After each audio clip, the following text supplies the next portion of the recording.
আদম পৃথিবীতে আসলেন, এসে থাকতে শুরু করলেন। দিন গড়িয়ে রাত আসে, মাস গড়িয়ে বছর আসে, বছর যায় বছর আসে। ঠিক 940 বছর পর মালাকুল মাউত আদম আলাইহিস সালামের কাছে আসলেন। বললেন, আনা মালাকুল মাউত উকিলা বিকুম, আপনাদের জন্য আল্লাহ আমাকে বানিয়েছে রূহ কবজ করতে। ও আদম, আবুল বাশার, পৃথিবীর প্রথম মানব, প্রথম নবী, আপনার সময় শেষ, রেডি হন, ইয়ন, খেলা শুরু হবে। এখনই রূহ কবজ করে নিয়ে যাব। সাইয়েদনা আদম বলে, এখন আসছো কেন? আমার আরো 60 বছর বাকি আছে। মালাকুল মাউত বলে, না, আপনি রূহের জগতে আল্লাহর কাছে আপনার সন্তান দাউদকে কয় বছর দিয়েছিলেন? 60 বছরের জন্য 940 বছর আপনার জন্য লেখা। আমি এখন আপনার রূহ কবজ করতে চাই। সাইয়েদনা আদম বলে, আমি মানি না, আমি কাউরে দেই নাই। 60 বছর আমি দেই নাই, আমি আরো বাঁচব, আমি আরো বাঁচবো, 60 বছর আমি বাঁচবো, আমি দেইতেই নাই। মেয়ে যাও। মালাকুল মাউত আল্লাহর যে বলে, আল্লাহ দেয় নাই বলে, আসলে ভুলে গেছে। আসলে আফাতুল ইলমি আন-নিসিয়া, মানুষ ভুলে যায়, মানুষ বড্ড ভুলে যায়। আমরা অনেক সময় খাইয়াও কই খাই নাই। অনেক কিছু আপনি দিছিলেন কিন্তু ভুলে যাই, গলার নিচ দিয়ে নেওয়ার পরে কই তুমি কিচ্ছু দাও নাই। আছে না নাই? নাসিয়া আদম ফানাসিয়া বানু, আদম আলাইহিস সালাম ভুলে গেছেন, তাই আমরাও ভুল করি, ঠিক কিনা? এজন্য আমাদের নেতারাও বলে এটা দেব ওটা দেব, নির্বাচনের পর সব ভুলে যায়। আছে না নাই? ওই যে আদম আলাইহিস সালাম বলছে, আমরাও ভুলে যাই। অন্যদের দোষ কি? ভুলে যায়, বেমালুম ভুলে যায়। আল্লাহ বললেন, মালাকুল মাউত আর জোরাজুরি করো না। 940 নয়, ঠিক 1000 বছর পরে আদমের কাছে যাবা। আমি আমার আদমের ভাগ্যে এই জিনিসটাই রেখে দিয়েছিলাম রে মালাকুল মাউত। আমি আগ থেকে এটাই রেখেছি, আমি জানতাম সে ভুলে যাবে। চিল্লা এখন সুবহানাল্লাহ। তার মানে পৃথিবীর সবচেয়ে লম্বা মানুষ, 60 হাত লম্বা, এত শক্তিশালী আদম আলাইহিস সালাম শ্রীলঙ্কা প্রথম নেমেছিলেন। 1 লাফ দিলে আদম আইন চলে যেতেন। সুবহানাল্লাহ।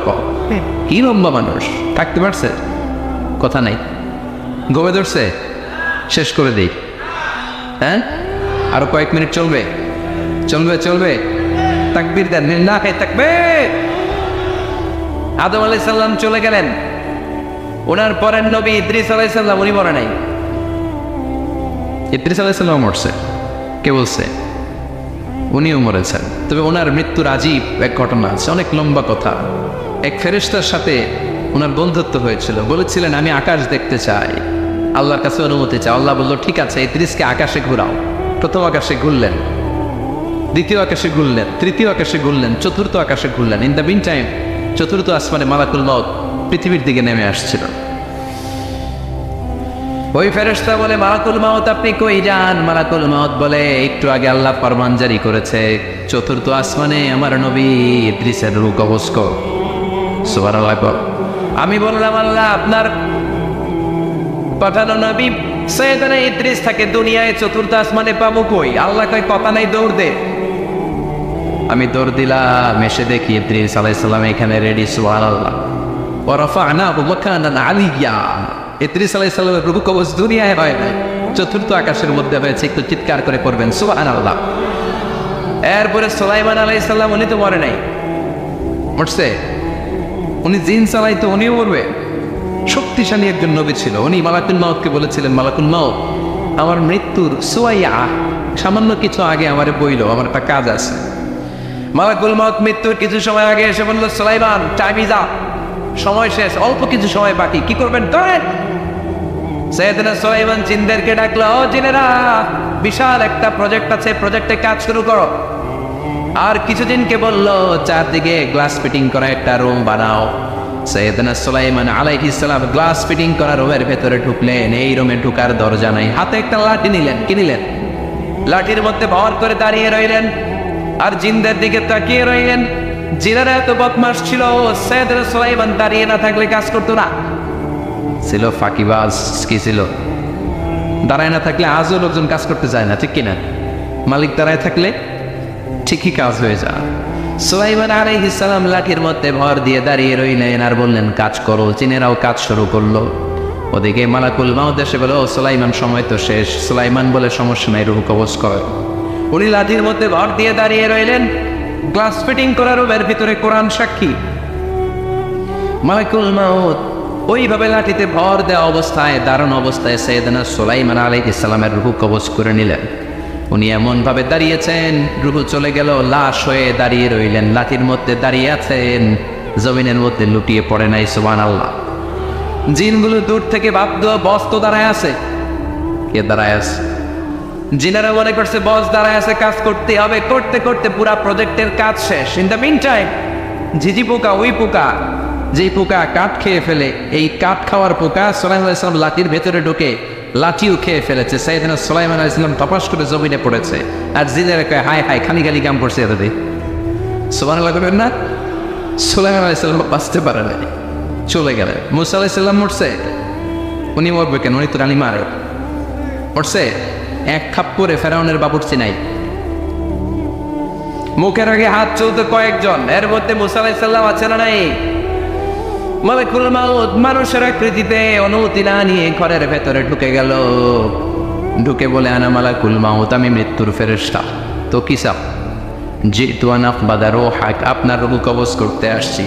কিন্তু মুসা আলাইহিস সালাম দেখতেছেন দিব্যি একজন মানুষ, কি দেখে? আবার সালাম দেয় নাই, অনুমতি নিয়েও ঢুকে নাই। অমিয়া অনুমতি নিয়ে ঘরে ঢুকার দরকার আছে না নাই? মুসা আলাইহিস সালামের মেজাজ বড় গরম।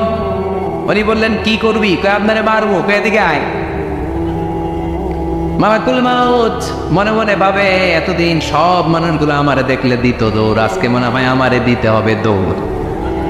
এক পা গায়ে দুই পা পেছায় সাহস করে সামনে গেলেন। আবার মুসা আলাইহিস সালাম দিলেন এরকম থাপ্পড়। ফাসাক্কাহু ফাফাকুয়া আইনা, বুখারীর বর্ণনা, এক থাপ্পড়ে চোখ নাই। ঠিকই মালাকুল মাউত দৌড়, এক দৌড়ে আল্লাহর কাছে। আল্লাহ বললেন রাখো, এটা মুসা আলাইহিস সালাম, তার মেজাজ বড্ড গরম, আমাকে কথা বলতে হবে। আল্লাহ বললেন মুসা, বুখারীর বর্ণনা, গরুর পিঠের উপর হাত রেখে দাও। রাখা হলো। তোমার হাতের নিচে গরুর যত পশম, প্রত্যেক পশমের বিনিময়ে এক এক বছর করে হায়াত বাড়িয়ে দিলাম। মুসা আলাইহিস সালাম অনেক চালাক নবী। উনি বললেন আল্লাহ, আমার হাতের নিচে যদি গরুর 2000 পশম থাকে, তার মানে 2000 বছর হায়াত বাড়িয়ে দিলেন। কিন্তু এক্সট্রা হায়াত যখন শেষ হয়ে যাবে এরপরে কি হবে? আগে ওইটা বলেন। আল্লাহ বললেন ফুমাল মাহবুত, তারপরে তো মুসা মরতেই হবে, আসতেই হবে। সাইয়েদনা মুসা আলাইহিস সালাম বললেন ফাল আনা, তাহলে আর দেরির দরকার নাই, এখনই আমি আপনার কাছে চলে যেতে চাই। মালাকুল মাউত মুসা আলাইহিস সালামের রূহ নিয়ে উড়াল দিলেন। সুবহানাল্লাহ। বাঁচতে পারছে?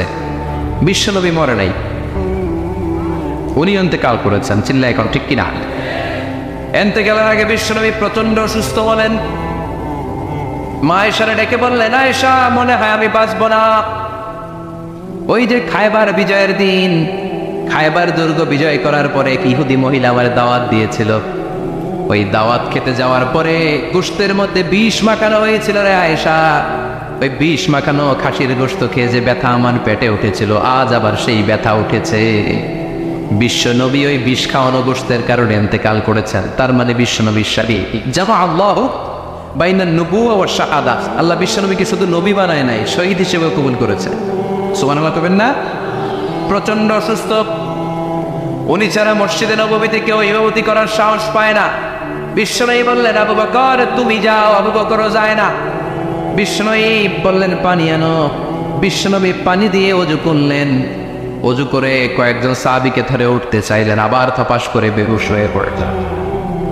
বিশ্বনবী উঠতে পারে না। আবার বললেন ঠান্ডা পানি আনো। পানির ভেতরে বিশ্বনবী 2 হাত ঢুকিয়ে দিয়ে ঠান্ডা ভিজা হাত দিয়ে চেহারার মধ্যে মাসে করলেন আর বললেন ইন্নালিল মাউতি লা সাকারাত, হায়রে মৃত্যুর কি যন্ত্রণা, হায়রে মৃত্যুর যে কি কষ্ট। অবিয়া বিশ্বনবী যদি মৃত্যুর কষ্টে কাতরায়, আমাদের অবস্থা কি? আমাদের নসিবে কি আছে? আল্লাহ তুমি বাঁচাও, পড়ে না আমি। বিশ্বনবী কাঁদছেন, সাহাবারা একের পর এক দেখতে আসে, কান্নার রোল পড়ে গেল চারদিকে। বিশ্বনবীর কলেজের টুকরা নয়নের পুটুলি সাইয়েদাতুনা ফাতিমা বিশ্বনবীর কান্না সহ্য করতে পারে না। বিশ্বনবীকে ধরে মা ফাতিমা, সাইয়েদাতুনা ফাতিমা বিলাপ করা শুরু করে দিলেন, চিৎকার দিয়ে কান্নাকাটি শুরু করে দিলেন আর বললেন ওয়া কুরবাবা, ওয়া কুরবাবা, হায় হায় আমার বাবার কি কষ্ট, আমার বাবার কি কষ্ট হচ্ছে। বিশ্বনবী বললেন ফাতেমা তুমি কেঁদো না, আমার কষ্ট আজকের পরে আর থাকবে না। আজকে তোর বাবার সব কষ্ট বন্ধ হয়ে যাবে। কি যেন কানে কানে বললেন, ফাতেমা আরো কেঁদে দিল। আবার কানে কানে কি যেন বললেন, ফাতেমা হেসে দিল। বিশ্বনবীর ইন্তেকালের অনেক পর মা আয়েশার কাছে ফাতেমা বললেন, আমি যখন প্রথমে কেঁদেছিলাম আব্বা বলেছিল আমি আর বাঁচবো না রে ফাতেমা। আবার কানে কানে একটা কথা বলার পরে হেসেছিলাম, আব্বা বলেছিল আমার পরে আমার পরিবার বর্গের মধ্য থেকে সর্বপ্রথম তোমার সাথে আমার দেখা হয়ে যাবে রে ফাতেমা। অল্প কয়েক মাসের ব্যবধানে সাইয়েদাতুনা ফাতেমা উনিও ইন্তেকাল করলেন। বিশ্বনবী শোয়া থেকে উঠতে পারে না। এক সাহাবীকে দেখলেন মেসওয়াক করছে। বিশ্বনবী মেসওয়াকের দিকে তাকিয়ে রইলেন। বিশ্বনবীর নিথর দেহটা পড়ে আছে। আয়েশারা যে বলবে আয়েশা মেসওয়াক দাও, বলতে পারেন। মা আয়েশা বুঝতে পেরে মেসওয়াক আনলেন, বিশ্বনবীকে মেসওয়াক করিয়ে দিলেন। এবার বিশ্বনবী বললেন, ও আবু বকর শোনো, আল্লাহ আমাকে অপশন দিয়েছে। কি দিয়েছে? আল্লাহ বলেছে নবী আজীবন থাকতে চাইলে থাকেন, আর আসতে চাইলে চলে আসেন। আমি থাকতে না চেয়ে আল্লাহর কাছে চলে যাওয়ার ইচ্ছা করলাম। সাইয়েদনা আবু বকর কান্না জুড়ে দিলেন। বিশ্বনবী বললেন, আসসালাত আসসালাত, ও আমার উম্মতেরা নামাজ তরক করো না। ইন্তেকালের আগে বললেন নামাজ ছেড়ে দিও না। আর বললেন, ওয়ামা মালাকাত আইমানুকুম, তোমাদের অধীনস্থ কর্মচারীদের সাথে খারাপ আচরণ করো। ঘাম শুকানোর আগে পয়সা দিয়ে দিও। আর হাত দুটো উঁচু করে বললেন, আল্লাহুম্মা ইলা রাফিকিল আলা, ও আল্লাহ আমি আপনার কাছে যেতে চাই। এই কথাটা বলে বিশ্বনবীর হাত দুইটা থপাস করে জামিনে পড়ে গেল। বিশ্বনবীও চলে গেলেন। থাকতে পেরেছে কেউ? চিন্নায় বলেন। এজন্য আমরা আল্লাহর কাছে ইমানই মৃত্যু চাই। কি মৃত্যু? আমরা উত্তম মৃত্যু চাই। চিন্নায় বলেন কি মৃত্যু? এজন্য মরণের আগে ইমান নিয়ে মরার দরকার আছে না নাই? বিশ্বনবী দোয়া করতেন, আল্লাহুম্মা রযুকনা হুসনাল খাওয়াতিম, ও আল্লাহ আমাদের শেষটা যেন ভালো হয়। শেষ কথা বলি, এদিকে তাকা, মনোযোগ আছে। বলতেন, আল্লাহুম্মা রযুকনা হুসনাল খাওয়াতিম, ও আল্লাহ আপনি আমাদেরকে ইমানের মৃত্যু দেন, আমাদের শেষটা ভালো করেন। কারণ সব ভালো তার শেষ ভালো। জানেন না এটা আপনারা? সব ভালো তার শেষ ভালো। আজীবন ইসলামের পক্ষে, আজীবন নামাজি মুত্তাকি, মরার আগে কাফের হয়ে মরে, এরকম আছে না নাই? মরার আগে শাহবাগের মঞ্চে উঠে ভাষণ দেয়, ভাইয়েরা আমার আছে না নাই? আবার আজীবন কাফের, ইসলামের বিরোধী, ইন্তেকালের আগে কালিমা পড়ে সব মাফ করায় আছে না নাই? বিশ্বনবীর শ্বশুর আবু সুফিয়ান, নাম শুনছেন?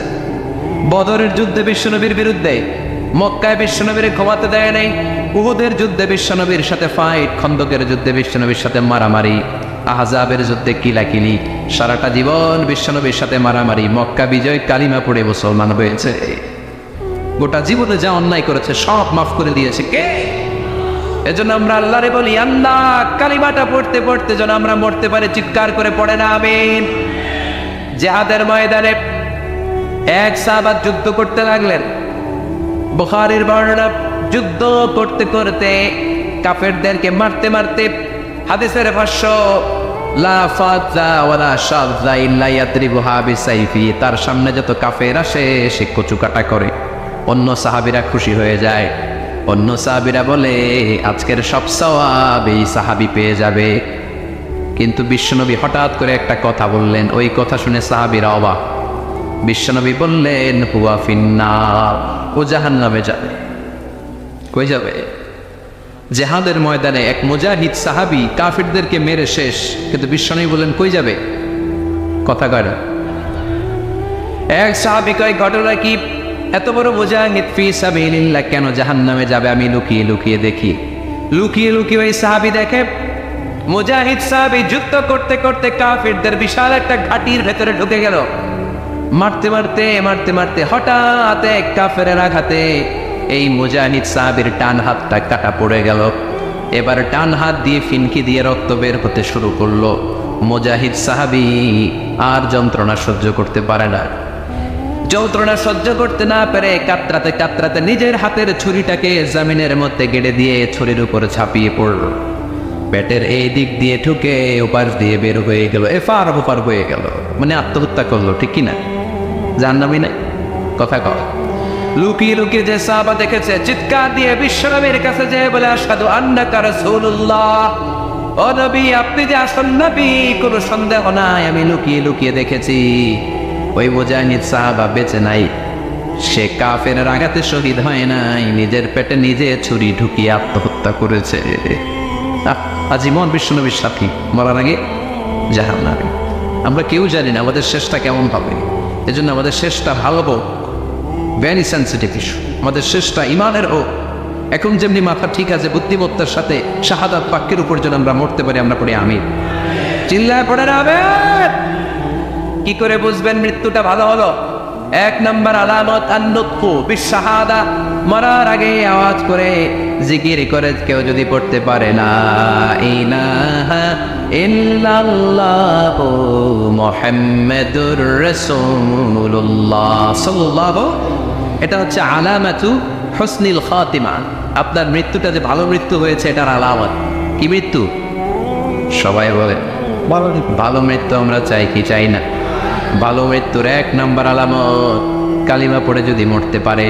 বিশ্বনবী বলেন, মান কানা আখিরু কালামিহি লা ইলাহা ইল্লাল্লাহ, যে ব্যক্তির সর্বশেষ কথাটা হবে, বাক্যটা হবে লা ইলাহা ইল্লাল্লাহ, দাখালাল জান্নাহ, সে জান্নাতি হয়ে যাবে।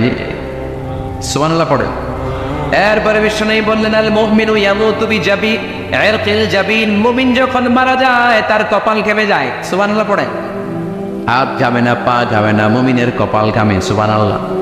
এজন্য কেউ মারা গেলে কপালের মধ্যে হাত দিবেন, দেখবেন ওই ঘামের মধ্যে একটা জান্নাতি ঘ্রাণ আছে। সুবহানাল্লাহ। আল্লাহ, আমরা যখন মরে যাব আমাদের কপালটা যেন এরকম ঘেমে যায়। আমিন পড়েন আর জোরে আমিন। আল মুমিনু ইয়ামুতু বিআরাকিল জাবিন, মুমিন মারা গেলে তার কপাল ঘামে। কপাল ঘামলে বুঝতে হবে এটা ভালো মৃত্যু, ইমানি মৃত্যু। চিল্লায় বলেন ঠিক কিনা? এরপরে বিশ্বনবী বললেন, ফি লাইলাতিল জুমা, জুমার রাতে যদি মরে, আও ফি শাহরি রমাদান, কিংবা রমজান মাসে যদি মরে, আও ফি সাফারিল হজ, কিংবা হজের সফরে যদি মরে। বাংলার জমিন থেকে অনেক হাজিরা হজ করতে যায়, অনেকে ওইখানে যে আরাফাতের ময়দানেও মারা যায়, এরকম হাজি আছে না? খুশনসিব, এটা খুশনসিব। আলহামদুলিল্লাহ পড়ে।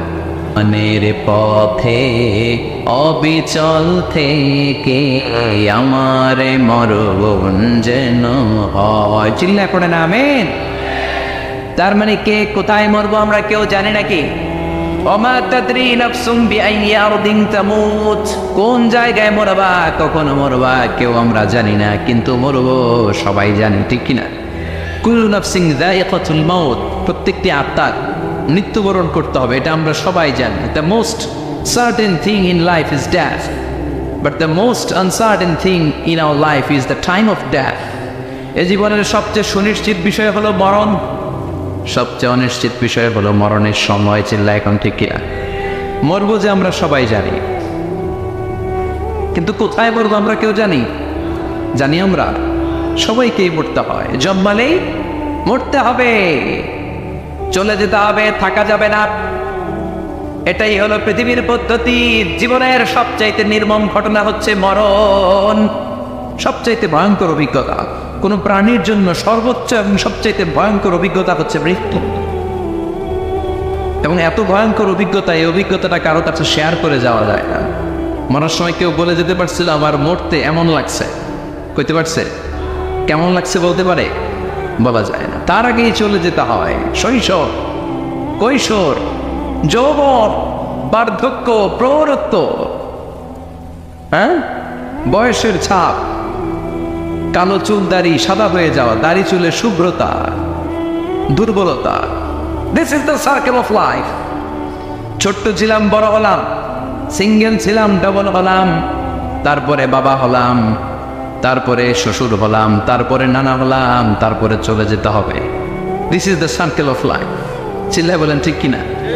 এই যে মুরব্বীরা, দাড়ি পাকা মুরব্বী যারা আছে, আপনারা কি মনে করছেন মায়ের পেট থেকে একটু মুরব্বী হয়ে বেরিয়েছিল? কিরকম বের হয়েছিল? তারাও ওয়া ওয়া করেছে, এরাও ফিডার খাইতো। এই চাচারা খায় নাই? এরাও ফিডার খেত, এরাও মায়ের বুকের দুধ খেত, এরাও ছোট্ট বাচ্চাদের মতো গরমকালে পানির মধ্যে ডুবাইতো। স্কুল ফাঁকি দিয়ে বাচ্চারা ডুবায়, আসে না নাই? উখিয়াতে এরকম নাই? ছোট্ট বাচ্চা ছিল, বড় হলো, বানঠুককে উপনীত হলো। This is the circle of life, চলে যেতে হবে। বিশ্বনবী বললেন, আমার উম্মতি মা বাইনা সিত্তিনা ইলা সাবঈন, আমার উম্মতের গড় বয়স হলো 60 থেকে 70। এই উম্মতের গড় বয়স কত? 60 থেকে 70। ওয়া আকাল্লুহুম মাইয়াজুজু যালিক, অল্প কিছু মানুষ আছে যারা 70-এর বেশি হায়াত পায়। এখানে 70-এর বেশি আছেন কারা? হাত তোলেন দেখি তো। কয়জন? একজন, দুইজন, তিনজন। মাশাআল্লাহ, আল্লাহ আরো হায়াত দেখ, আল্লাহ এদেরকে আরো হায়াত দারাজ করুক। চিল্লায় বলেন আমিন। তার মানে আমার উম্মতি মা বাইনা সিত্তিন ইলা সাবঈন, বিশ্বনবী বললেন এই উম্মতের গড় বয়স 60 থেকে 70, আর 70-এর বেশি হায়াত পাবে। ওয়া আকাল্লুকুম মাইয়াজুজু যালিক, 70-এর বেশি পাবে হাতে গোনা, গুনে বের করে ফেলা যায় একজন, দুইজন, তিনজন। বাকি সব 60-এর আগে নাই। টুফ শিল্লা, এখন ঠিক কিনা? বাংলাদেশের গড় হায়াত কত মানুষের? 60। বিশ্বনবীর কথার সাথে মিলে গেছে। চিল্লায় পড়েন সুবহানাল্লাহ। এই জন্য বিশ্বনবী বলেন, এই যে মুরব্বীদের দাড়ি পাকে, এই যে রাস্তায় অ্যাক্সিডেন্ট হয়, এই যে ক্যান্সারে আক্রান্ত হয়ে লোকজন মারা যায়, তার উপরেও কি টনক নড়ে না? এরপরেও কি বিবেকে ধরে না যে তোমাকে চলে যেতে হবে? আকসিরু যিকরা আজিবিল লাযযাত, জীবনের সব স্বাদকে পানসা করে দেয় ওই মরণকে স্মরণ করো। মরণকে স্মরণ করলে জাহান্নাম বরণ করা লাগে না। চিল্লায় বলেন ঠিক কিনা? আবার আল্লাহ বললেন, গোলাম, স্পেশাল একজন ফেরেশতা আমি মরণের জন্য সিলেক্ট করলাম, নাম মালাকুল মাউত। তাকে আমরা আজরাইল বলে চিনি। এই মালাকুল মাউত তার বাহিনী নিয়ে নির্ধারিত টাইমে গোটা বিশ্বের সব মানুষের রূহ কবজ করে। অন টাইম নাকি দেরি করে? মালাকুল মাউত আগেও আসে না, পরেও আসে না। সুবহানাল্লাহ পড়ে। সাইয়েদনা সুলাইমান আলাইহিস সালাম জামানাতে ওনার এক ওয়াজির ছিল, মন্ত্রী। ওই মন্ত্রীকে নিয়ে উনি বৈঠক করতেন। ওনার সময় উনি মালাকুল মাউতের সাথে বৈঠক করতেন। শুনতেছেন? আপনাদের মনোযোগ আছে তো? উনি বৈঠকে বসেছেন, মালাকুল মাউতও বসা, ওয়াজিরও বসা। হঠাৎ মালাকুল মাউত ওয়াজিরের দিকে বড় বড় চোখ করে তাকাচ্ছে। বড় বড় চোখ করে তাকানোতে ওয়াজির ভয় পেয়েছে। হঠাৎ মালাকুল মাউত চলে গেল। ওয়াজির বলে, ও সুলাইমান আলাইহিস সালাম, এই যে লোকটা বড় বড় চোখ করে আমার দিকে তাকালো, এটা কে? সাইয়েদনা সুলাইমান বলে, হাদা মালাকুল মাউত। যে বর্ণনাটা বলছে এটা হাদিস না, এটা হচ্ছে ইসরাইলিয়া, জিউস ট্রেডিশন। কোরআন হাদিসের সাথে কোনো দ্বন্দ্ব নাই, তাই বর্ণনা করা যাবে। বিষ্ণু বলেছেন, বাল্লিগু আন্নি ওয়ালাউ আয়া। আবার বলেছেন, ওয়া হাদ্দিসু আন বনি ইসরাঈল ওয়ালা হারাজ। বনি ইসরাইলের ট্রেডিশন বর্ণনা করো, জিউস ট্রেডিশন বর্ণনা করো, এতে কোনো সমস্যা নাই। ওয়াজির বলে, ও সাইয়েদনা সুলাইমান, বড় বড় চোখ করে যে তাকালো লোকটাকে? সাইয়েদনা সুলাইমান বলে, হাদা মালাকুল মাউত, এটা মৃত্যুর ফেরেশতা। ওয়াজিরের কলিজায় পানি নেই। এটা কি ফেরেশতা? শুনে তো পিলে চমকে গিয়েছে। কয় কি? মালাকুল মাউত তো আমার চিনে বলেছে, বাড়ি চিনে ফেলছে আমার খবর আছে। সাইয়েদনা সুলাইমান আলাইহিস সালাম জিনদেরকে দিয়ে কাজ করাতেন, মেঘমালাকে দিয়ে কাজ করাতেন, বিশাল সিংহাসন নিয়ে পৃথিবীর প্রাচ্য থেকে পাশ্চাত্যে ঘুরে বেড়াতেন।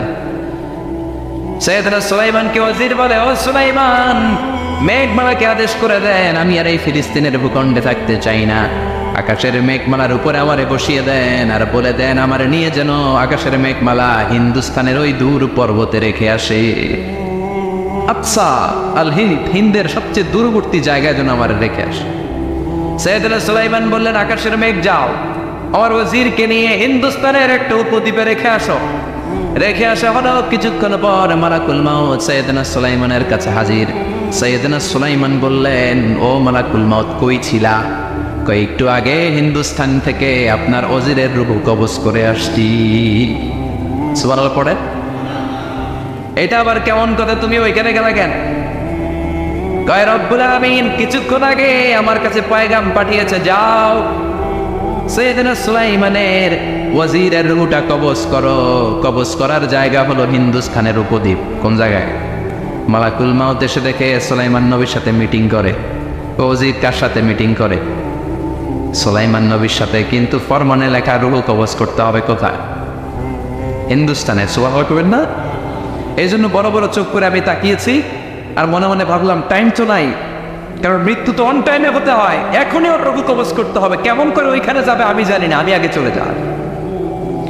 মালাকুল মউত চলে গেল, যে দেখে ওই জায়গায় ওয়াজির হাজির, সাথে সাথে রুহু কবজ করে আল্লাহর কাছে চলে গিয়েছে। পড়েন সুবহানাল্লাহ। এই জন্য আল্লাহ বললেন, মালাকুল মউত আমি নির্ধারণ করে দিয়েছি, পৃথিবীর প্রতিটি মানুষ মালাকুল মউতকে দেখবে, চাক্ষুষ দেখবে, ভালো হলেও দেখবে, খারাপ হলেও দেখবে। কার কথা?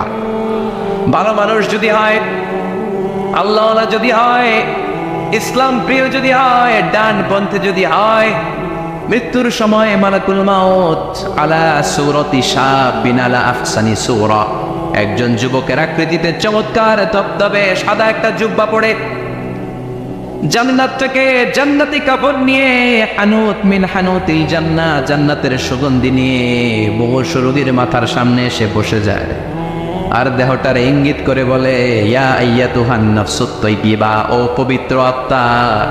আরেক বর্ণনায় এসেছে, ইয়া আইয়াতুহান নাফসুল মুতমাইন্না, ও প্রশান্ত আত্মা, উখরুজি ইলা মাগফিরাতিম মিনাল্লাহ, আল্লাহর ক্ষমার দিকে বের হয়ে আসো। উখরুজি ইলা মাগফিরাতিম মিনাল্লাহি ওয়া রিদওয়ান, আল্লাহর ক্ষমার সন্তুষ্টির দিকে রুহুটা বের হয়ে আসো। স্মুথলি বলার সাথে সাথে মুমিনের দেহ থেকে রুহুটা বের হয়ে আজরাইলের হাতে চলে যায়। স্মুথলি বলার সাথে সাথে স্বাচ্ছন্দ্যে আনন্দে মুমিনের দেহ থেকে রুহুটা সা করে বের হয়ে মালাকুল মউতের হাতে এসে পড়ে। পড়েন সুবহানাল্লাহ। আল্লাহ এমন মৃত্যু তুমি আমাদের নসিবে রেখে দিও, চিৎকার করে পড়েন আমিন। আর যারা ইসলাম মানে নাই, আর যারা কোরআন মানে নাই, আর যারা দিন কায়েমের আন্দোলন করে নাই, দিনকে ভালোবাসে নাই, বাম আর রামপন্থী ছিল, নাস্তিক ছিল, ইসলাম বিরোধী ছিল, তাদের কাছেও মালাকুল মউত আসে কি আসে না? চিল্লায় বলে না, আসে কি আসে না? তাদের কাছেও আসে, কিন্তু আলা সূরাতি আকবাহি রাজুল, একজনের চেহারা যত ভয়ঙ্কর হতে পারে, যত নিকৃষ্ট হতে পারে, এরকম ভয়ঙ্করতম নিকৃষ্ট দুর্গন্ধওয়ালা একটা চেহারা নিয়ে আসে। রিজলাহু ফিল আরদ, পা থাকে জমিনে, রাসুহু ফিস সামা, হাদিসের বর্ণনা, পা দুইটা জমিনে, মাথা আকাশে। এসে ধমক দিয়ে জালিমের মাথার সামনে এসে বলে, ইয়া আইয়াতুহান নাফসুল খাবিসা, হে পাপাত্তা,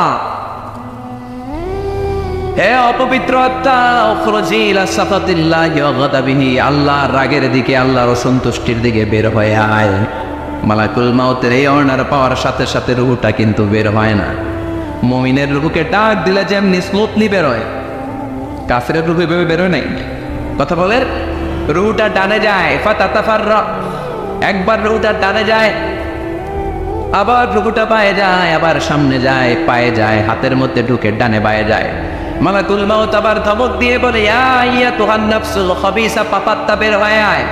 রুহুটা আবার ডানে যায়, বায়ে যায়, সামনে যায়, পেছনে যায়। এবার খপাস করে মালাকুল মউত রুহুকে ধরে টান হারে, সারা দেহটা থেকে প্রাণ রস সিক্ত করতে করতে দেহ থেকে রুহুটাকে টেনে হিচড়ে বের করে আনে। আর মুমূর্ষু রোগীটা চিৎকার মারতে থাকে। পড়েন না আউযু বিল্লাহ। একটা জীবন্ত ছাগল, একটা জীবন্ত ছাগলের চামড়াগুলো জবাই না দিয়ে কেউ যদি টেনে টেনে বের করে, ছাগল জবাই হয় নাই কিন্তু চামড়া এক পাশ থেকে টেনে টেনে টেনে হিচড়ে আপনি গা থেকে বের করলে যত কষ্ট হয়, এর চেয়েও বেশি কষ্ট দিয়ে মালাকুল মউত বামপন্থী আর কাফেরদের রুহুটা দেহ থেকে বের করে আনে। পড়েন না আউযু বিল্লাহ। আমাদের রুহুটা যেন আল্লাহ, মুমিনদের রুহু আপনি যেভাবে কবজ করেন, ওইভাবে যেন আমাদের রুহুটা বের হয়ে আসে। আরো জোরে পড়েন আমিন। এজন্য আল্লাহ বললেন, বাল তুফিরুনাল হায়াতাদ দুনিয়া ওয়াল আখিরাতু খায়রুম ওয়া আবকা। পাগলের মতো হচ্ছন্ন হয়ে এই দুনিয়াটার পেছনে ছুটে বেড়াও, এই দুনিয়া আসল নয়, আখিরাত হলো আসল। চিল্লায় বলেন ঠিক কিনা? অস্থির, আমরা অস্থির, আমরা ব্যস্ত দুনিয়ার লোভে আর মোহে পড়ে আমাদেরকে যে মরতে হবে, চলে যে যেতে হবে, এটা ভাবার সময় আমাদের নাই। চিল্লাই কোন ঠিক কিনা? এজন্য বলা হয় মুতু ক্বাবলান তামুতু, মরার আগে একবার মরো। হাসিবু ক্বাবলান তুহাসাবু আলাইক, তোমার হিসাব কিয়ামতের দিন করার আগে তুমি তোমার হিসাব করো। জীবনে কি কি পাপ করেছি আমি জানি, আমার চেয়ে ভালো কেউ জানে না। চিল্লায় বলেন ঠিক কিনা? কি কি অন্যায় করেছি আমার হৃদয়ের মধ্যে কথাগুলো আছে না নাই? পৃথিবীর কেউ না জানলেও আমি জানি কি জানি না? পৃথিবী না জানুক আমি তো জানি আমি কি পাপ করেছি হায়। পৃথিবী না জানুক আমি তো জানি আমি কি পাপ করেছি হায়। আমার পাপের করলে বিচার বাঁচার উপায় নাই আমার। দয়াময় প্রভু মাফ করো আমায়, মাফ করো আমায়। পড়ে না আমি আর জোরে আমিন। এজন্য হাসিবু ক্বাবলা আন তুহাসিবু আলাইক, তোমার হিসাব বসার আগে নিজে হিসাব করো কি কি করলা। আসল মরণের দিন শটান হয়ে তো শুয়ে পড়ো ভাই, মরার আগে আরেকবার মরো। মরার আগে আরেকবার কি করবেন কথা বলেন? মরার আগে কি করতে হবে? হঠাৎ একদিন বিছানায় শটান হয়ে শুয়ে যান, চক্ষুটা বন্ধ করেন, ভাবেন মরে গিয়েছেন। এই তোমার কুলমাউত চলে এসে রুহুটা নিয়ে গেল। আত্মীয় স্বজন চিৎকার চেঁচামেচি শুরু করে দিল, কান্নার রোল পড়ে গেল চারদিকে। মাইকের মধ্য দিয়ে, মসজিদের মাইকে অ্যানাউন্স হয়, অমুক এলাকার নিবাসী অমুক ভাই আমাদের মধ্যে দুনিয়ায় নাই, তার জানাজা হবে আজকে সারা নামাজের পর। সবাই এসে রুহের মাগফিরাত করে, সবাই আপনারে দেখতে আসবে, কেঁদে কেঁদে লোকজন আপনারে কবর দিতে আসবে। চিল্লায় বলেন ঠিক কিনা? কেঁদে কেঁদে সবাই আসবে দেখার জন্য আসবে। ছেলেগুলো কাঁদবে, স্ত্রী কাঁদবে, বাবা মা কাঁদবে, বন্ধু বান্ধব কাঁদবে। আর ঘরের মধ্যে রাখা হবে না। এবার আপনাকে গোসল দেওয়ার পালা। চক্ষু বন্ধ করে চিন্তার দরকার আছে না নাই? কথা বলেন। হঠাৎ করে, হঠাৎ করে শুনবি একদিন আমার মৃত্যুর খবর। কেঁদে কেঁদে আসবে সবাই দিতে আমায় কবর, দিতে আমায় কবর। ঠিক কি না? একটু চোখটা বন্ধ করে ভাবেন, আপনাকে গোসল দেওয়া হবে, জামাগুলো করা হবে। এত টাকা দিয়ে যে দামি গোসলখানা টাইলস লাগিয়ে ঘরে বানালেন, আপনার শেষ গোসলটা কি ওই দামি গোসলখানায় হবে? লাশ যেখানে দোয়া হয় ওই জায়গায় দোয়া হবে, আপনাকে কাফন পরানো হবে। আপনার কলিজার টুকরা ছোট বাচ্চাটারে বলা হবে, আব্বু দেখে যাও তোমার বাবারে শেষবারের মতো দেখো। আপনার বাবা মা শেষবারের মতো একটা নজর দিয়ে আপনার চেহারাটা দেখে নিবে। বন্ধু বান্ধবরা শেষবারের মতো একবার আপনারা দেখে নিবে। জানাজার জায়গায় নেওয়া হবে। হবে না এই ঘটনাটা আমাদের? হ্যাঁ, হবে কি না? হাজার হাজার মানুষ শেষ বিদায় দেওয়ার জন্য আসবে। চারটা তাকবীর দিয়ে ইমাম নামাজ শুরু করবে। আল্লাহু আকবার, আল্লাহু আকবার, আল্লাহু আকবার, আল্লাহু আকবার বলে নামাজ শুরু করবে। নামাজ শেষ। এবার পালকিতে করে কবরে যাওয়ার পালা। যেতেই হবে, যেতেই হবে। পালকিতে করে লোকজন নিতে শুরু করবে। কবরস্থানের ওই জায়গায় যেখানে মানুষ বছরে মানুষ না মরলে যায় না, ওই গহীন নিঝুম কবরস্থানে ঢুকানো হবে। পালঙ্ক থেকে নামিয়ে আপনার জন্য করে রাখা আগ থেকে কবরটার মধ্যে শুইয়ে দেয়া হবে। উপরে বাঁশ দিয়ে ছাউনি, শেষবারের মতো সবাই দেখে বাঁশের ছাউনির উপরে মাটি চাপা দিবে। ঠিক কিনা? চলে যাবে সব, কেউ নাই, অন্ধকার, শুধু অন্ধকার। এই অন্ধকার যেন শেষ হতে যায়। এই ঘটনা ঘটবে না আমাদের? কথা বলে ঘটবে কিনা? এজন্য মরার আগে এগুলো চিন্তার দরকার আছে না নাই? মরার আগে আরেকবার মরার দরকার আছে না নাই? এজন্য রব্বুল আলামিন বলেন, বাল তুসিরুনাল হায়াতাদ দুনিয়া ওয়াল আখিরাতু খায়রুন ওয়া আবকা। এই দুনিয়ার জীবনটাকে তোমরা আসল জীবন মনে করো, এটা আসল জীবন নয়। আসল জীবন হলো কবরের জীবন। চিল্লায় বলেন ঠিক কিনা? আল্লাহ তোমার এই দুনিয়ায়,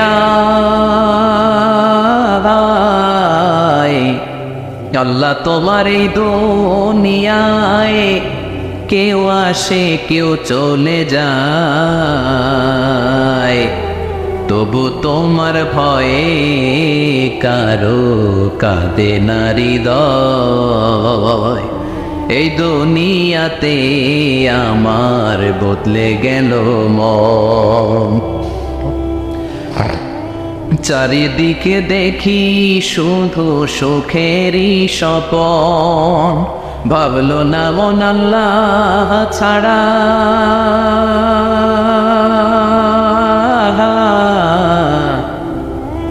ভাবলো না মন আল্লাহ ছাড়া নেই কোনো উপায়, তবু তোমার ভয়ে কারো কাঁদে না হৃদয়। ঠিক কিনা? আসে আর চলে যায়। প্রতিদিন মাইকে অ্যানাউন্স শুনি অমুক এলাকার অমুক লোক নাই, দাদা গেল, বাবা গেল, বড় ভাই গেল, আত্মীয় স্বজন গেল, আমাকেও যেতে হবে, এই চিন্তা মাথায় নাই। চিল্লা এখন ঠিক কিনা?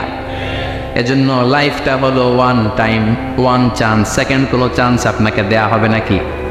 কাফেররা বলবে ইয়া রাব্বি আরেকটা সুযোগ দেন, লাউ আন্না লানা কাররা ইয়ানি মাররা, আল্লাহ আরেকটা সুযোগ যদি পেতাম দুনিয়াতে ভালো করে আসতাম। আল্লাহ বলবেন ইন্নাহা কালিমাতুল কাইলুহা, এটা শুধু তাদের মুখের কথা, তাদেরকে আবার সুযোগ দিলেও তারা কিচ্ছু করবে না। চিল্লা এখন ঠিক কিনা? এজন্য একটা চান্স আমরা পেয়েছি, এই দুনিয়ার ওয়ান চান্সে আমরা ভয় পাবো একজনকে। চিল্লায় বলেন তিনি কে? এজন্য যেতে আমাদেরকে হবে। এই মরণ থেকে পালানোর কোনো সুযোগ কেউ পালাতে পারে নাই। এই মরণ হলো আখিরাতের প্রবেশদ্বার। মরণ নামক পালকিতে চড়ে আমরা কবরের ভেতরে ঢুকি। মরণ হলো প্রথম পর্ব, কবর হলো দ্বিতীয় পর্ব। যেরকম ঠিক কিনা? এজন্য বিশ্বনবী বললেন আল কবর রাউদাতুম মিন রিয়াদিল জান্নাহ ওয়া হুফরাতুম মিন হুফারিন নার। কবর হলো কারো জন্য জান্নাতের বাগান, কারো জন্য জাহান্নামের গর্ত। আমরা বলি আল্লাহ আমাদের কবরটারে জান্নাতের বাগান বানাও। আরো জোরে পড়ে না আমিন। আবার বিশ্বনবী বললেন ইন্নাল কবরা আউয়াল মানজিল মিন মানাজিলিল আখিরাহ। কবর হলো আখিরাতের মানজিলগুলোর প্রথম মানজিল।